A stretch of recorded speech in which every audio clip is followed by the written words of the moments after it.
মুজিব এবং তার সরকারকে প্রোটেকশন দেওয়ার জন্য ইন্ডিয়ান আর্মি অবস্থান করবে বাংলাদেশ। বাংলাদেশের কোনো শক্তিশালী সামরিক বাহিনী গঠিত হবে না। বাংলাদেশের কোনো স্বাধীন বৈদেশিক নীতি থাকবে না। বাংলাদেশের শাসন ব্যবস্থা, আমলাতন্ত্র, শিক্ষা ব্যবস্থা, স্বাস্থ্য ব্যবস্থা, শিল্প ব্যবস্থা, কৃষি ব্যবস্থা সবকিছুই চলবে ভারতীয় বিশেষজ্ঞদের ইচ্ছা মতো। তারা মুজিব বিরোধী কোনো মানুষকে বাঁচিয়ে রাখা হবে না। তার জন্য যত লোক মারা দরকার মারা হবে, যত লোককে লুলা ল্যাংড়া করা হবে, চক্ষু তুলে নেওয়া হবে, মেয়েদের ইজ্জত লুণ্ঠন করা হবে, কোনো সমস্যা নাই। এইভাবে প্রতিপক্ষের উপর ঝাঁপিয়ে পড়ায় 40,000-এরও বেশি লোক মারা গেছে, সেটা সবাই জানে, প্রত্যেক আসছে। তারপর তোমার আমরা একটা করদ রাজ্যে পরিণত হয়ে গেলাম। কিন্তু সমস্যা দেখা দিল যে বাংলাদেশের মাটিতে যদি যে ইন্ডিয়ান সোলজাররা অবস্থান নেয়, তাহলে বিদেশ থেকে কোনো দেশেই বাংলাদেশকে স্বীকৃতি দিতে রাজি না। কারণ পাকিস্তান ইতিমধ্যে সিকিউরিটি কাউন্সিল থেকে একটা আইন পাস করে নিল যে বাংলাদেশে কে নিয়ন্ত্রণ করতে ভারত, তাদের সেনাবাহিনীর মাধ্যমে, মুজিব সরকারের মাধ্যমে।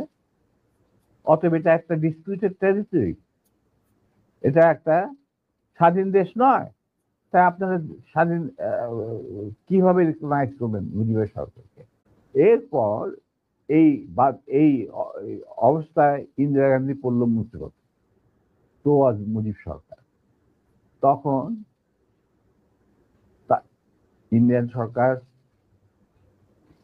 ডিসাইড করলো যে ঠিক আছে, আমাদের সোলজার আমরা ফেরত নিয়ে আসবো, তার পরিবর্তে আমরা জাতীয় রক্ষী বাহিনী বানিয়ে।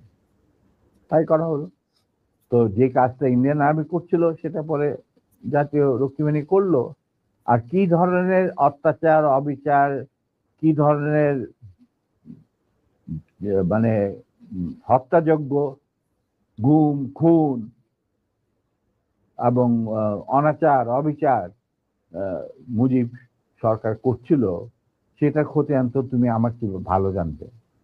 অনেকে এই বিষয়ে লিখেছেন, সাহসী যারা তারা লিখেছেন, আমিও কিছুটা লিখেছি। সেখানেই শেষ হলো না। তারপর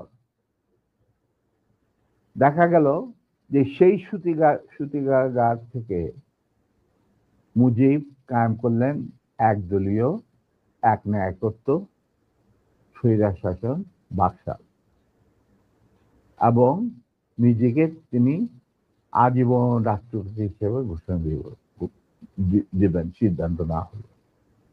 এই বাকশালের মেম্বার সবাই। সেই বাকশাল করার পর মুজিবের শক্তি বেড়ে গেল, তার নিষ্ঠুরতা এমন অসহনীয় পর্যায়ে চলে গেল, ইলিয়াস, লুটপাট, মারধর, চোরাচালান, তার নকল টাকা ছাপানো ভারত থেকে, এই সমস্ত মানে একটা আমাদের মনে অস্তিত্বই এমন অবস্থায় গিয়ে থাকলো যে মানুষ একদিন মুজিবের জন্য দোয়া করেছিল, যে আল্লাহ আমাদের এই মুজিব আমাদের চোখের মনি, আমাদের বাঁচাবে, দেশকে স্বাধীন করবে, বাঙালিদের ন্যায্য অধিকার আদায় করবে। সেই মুজিবের জন্য লোকজন আল্লাহর কাছে দোয়া চাচ্ছিল যে আল্লাহ আমাদের আজাদ দাও, নমরুদের হাত থেকে আজাদ দাও, আমরা শেষ মরে যাচ্ছি, সব কোথাও কোনো কেউ নেই প্রতিবাদ করা। এটা তো আমরা যারা সেনাবাহিনীতে তখন ছিলাম, যারা দেশপ্রেমী যোদ্ধা, তারা ঠিক মেনে নিতে পারেনি। যেভাবে তারা মেনে নিতে পারেনি পাকিস্তানের জান্তাদের অবিচার এবং দুরাচার। এরই পরিপ্রেক্ষিতে তাদের নেতৃত্বে সংগঠিত হয় একটা সেনা বিপ্লব। অনেকে বলে মুজিবকে মারা হলো কেন? মুজিব তো মারা যায় নাই, মুজিব নিহত হয়েছে একটা সেনা অভ্যুত্থানে ঘটাকালে। সেনা অভ্যুত্থান তো আর খালেদাতে মার্বেল খেলে না, ওখানে দুই পক্ষ থেকেই গোলাগুলি হয় এবং হতাহত হয় দুই পক্ষে।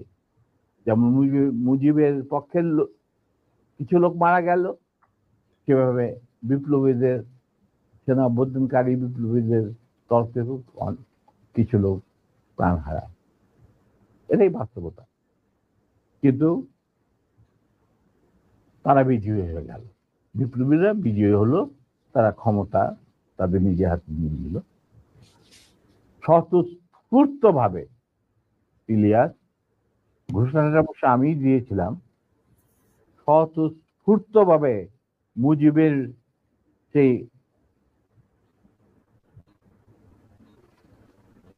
মৃত্যুর খবর জানার পর আর বাকশালের পতনের খবর জানার পর লাখো লাখো লোক, মানে দেশের রাস্তা ঘাট, গঞ্জ, শহর, বন্দর, নগর, গ্রাম,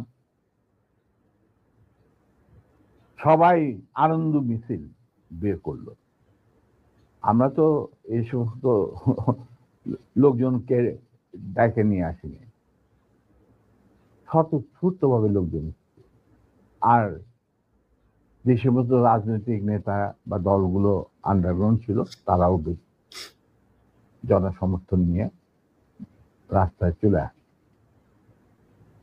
এইভাবেই জনস্বীকৃতি পেয়েছিল 15ই আগস্টের 32 সামরিক অভ্যুত্থান। এবং পরবর্তীতে খালেদ মোশাররফের প্রতিক্রিয়াশীল কুচক্রীদের কুদেতার বিরুদ্ধে ঘটা 7 নভেম্বর সিপাহী জনতার বিপ্লব। এগুলো সব একই সূত্রে গাথা।